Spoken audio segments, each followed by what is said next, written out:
So in my 3 years at LSE, I don't think I've ever seen anything as ridiculous or outrageous as the story I'm about to expose in today's video. It highlights that LSE once again are showing that they don't care about their students' well-being or student satisfaction, contradictory to what they might say in any of their student messaging. So hey guys, in today's video, I'm going to be talking about a recent controversy that was brought to my attention by a friend of mine. And so without further ado, let me set the scene. So second year PPE students at LSE have to take a compulsory module called EC 421. And there is currently a legal dispute between these PPE students and the Department of Economics about the marking of this course. For those of you who are at LSE will know that there is a website called the LSE Course Guide, which basically provides an overview of the content, the lecturers, the contact hours, and the exam or marking structure for every single module at LSE. Now, to be honest, most LSE students don't really look at it that often. We look at it at the very beginning when we're choosing a course, but after that, we don't really pay too much attention to it. Now, there's another website called Moodle, which LSE students pretty much use on a day-to-day basis. It's where we get all of our latest information about our course. So things like assignments, lecture slides, lecture recordings, you'll find all of that on a website called Moodle. It's also where you'll find the course syllabus, which outlines, again, all the content and the exam structure. So the issue that's occurred with this module is that there's a discrepancy between the course guide and Moodle on what the marking criteria or the marking structure for this module would be. Now the course guide, which again no one really pays that much attention to, has listed the grading structure as 80% final essay mark, 10% class participation, and 10% lecture attendance.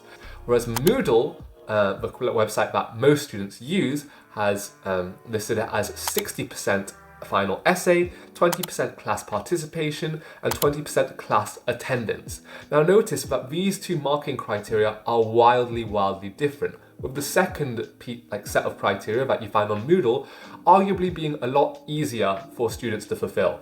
Under the second Moodle criteria, you can basically guarantee yourself 40% of the total marks by just attending a class and answering questions. And this is very different to receiving 20% from a combination of class participation and 10% lecture attendance, where you should keep in mind that a lot of LSE students do not attend their lectures in person and will just watch the recordings afterwards. Come results day in July 2022, these PPE students have seen their marks for this module and have seen that they're drastically lower than what they were expecting.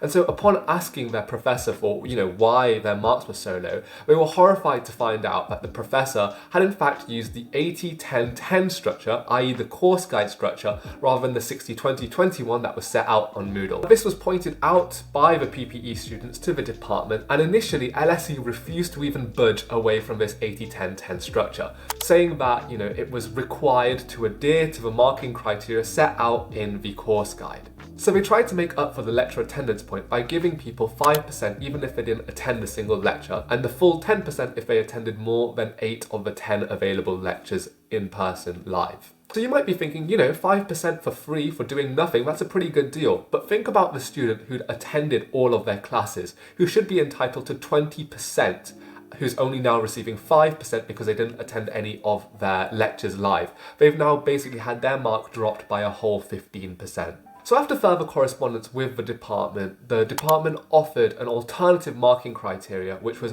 60% based on your final essay mark and 40% based on class participation. And they promised to only apply this new marking criteria in cases where the student would do better than the 80-10-10 one that they had originally used. However, this 60-40 split is still completely different to the 60-20-20 split that the students had initially been promised. A 40% class participation mark is very different to 20% class participation and 20% class attendance. Me receiving 20% for just rocking up to a class is completely different from me having to actively participate in a class in order to gain that same 20%. So this point was rightly raised by the PPE students to the department, and they also pointed out the fact that at no point during the course of the term had anyone involved in that course ever told the students explicitly that lecture attendance would be monitored and marked. In fact, according to this friend who actually raised the story to me, she says that the lecturer was actually asked point blank in the first lecture of the term whether lecture attendance would count, and the lecturer denied it. Now, the PPE students have been trying to access a recording of this particular lecture. However, it has mysteriously been deleted by LSE, and so the students no longer have access to it. So after a big back and forth, LSE finally came back and partially upheld the complaint. The university had the nerve to tell the complainants that they should have checked the course guide, asked the lecturer for further clarity, who would have then accordingly amended the marking criteria. But that's complete BS. The onus should not be on the students to make sure that the information is consistent everywhere on the website. That's the responsibility of the university. So from this, the university is basically taking a victim mindset and blaming the students rather than really taking accountability for their own mistake. On the class attendance point, LSE are still refusing to revert back to the original 60-20-20 and are still using this 60-40 split as I mentioned before. And the reason why they're doing this is because they're saying that class attendance is compulsory at LSE and so should never have formed part of the marking criteria to begin with. They've also refused to revert back to the 60-20-20 split because if they had done so, it would have resulted in a distortion in the distribution of the grades in the cohort, which is basically code word for LSE saying that if they'd used the 60-20-20 split, students would have done better. And that was pretty much obvious from the very beginning because it was a nicer, easier set of marking criteria for the students to achieve. To be fair to LSE, I do agree with them when they say that class attendance should not be part of the students' marking criteria because it is in fact compulsory at LSE. However, what is complete BS is LSE retroactively changing the marking criteria. That's all well and good if you change that at the very beginning, but you can't then, after everyone's written the exam, after everyone's taken the module, decide to change how students are marked. That's completely unacceptable. So I don't understand why LSE are so unwilling to make a change in this one exceptional circumstance. It's not like there's not precedent for it across universities in the UK. Take COVID for example. When COVID broke out in my first year, universities across the UK implemented a no detriment policy so that students wouldn't be negatively affected by potentially taking exams in a quite stressful environment. So I don't know why LSE couldn't implement something very similar to this in this particular circumstance. And in my opinion, LSE being so stubborn on this point once again shows that them saying that they care about student satisfaction and well-being is a complete and utter falsity. Finally, and what I think is completely unacceptable, is the fact that LSE have gone and offered £100 compensation per complainant for the inconvenience caused. This, to me, is an absolute joke. You're playing around with people's career prospects, their earnings prospects, their degree classification, and LSE has the nerve, the audacity, to think that £100 per person is going to be able to make up for all of this.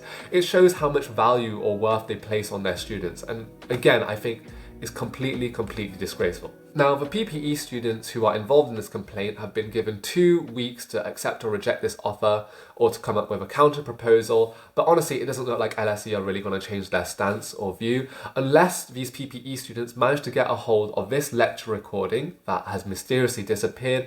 It doesn't look like they have any way of fighting this case. And honestly, shame on LSE for deciding to treat their students in such an abhorrent way.